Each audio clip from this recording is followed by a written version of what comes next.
Welcome to Cam Look, your daily dose of the Cincinnati Art Museum.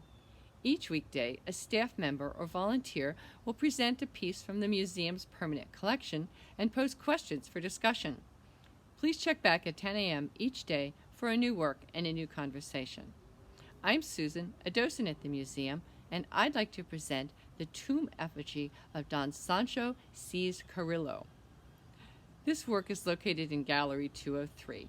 It's a small gallery to the right of the large carved altarpiece that dominates Gallery 204. If you think you've stumbled upon an ancient church, you're in the right place.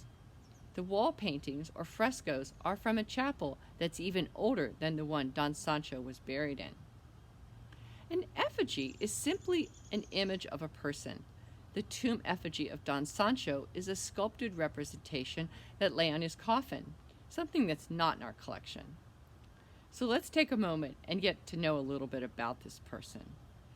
We know he must have been powerful and influential because of the fact that he had such a fancy burial. His statue and coffin were set on a stone slab and placed before an arched niche in the Ermita de San Andres, or Church of St. Andrew, in an area of northern Spain known as Burgos. He's displayed similarly here. The first thing I notice is the massive sword under his left arm. His left hand rests on what could be a chain. He's holding gloves known as gauntlets in his right. Those took me a moment to make out. The spur on his right foot was even less obvious. I thought the hat might be a crown, but history tells us he's dressed as a knight. There are only traces that remain of what must have been a lavish decorative paint job. Christian soldiers, knights, fought against Muslim inhabitants in Spain. Some, like Don Sancho, were memorialized for their efforts.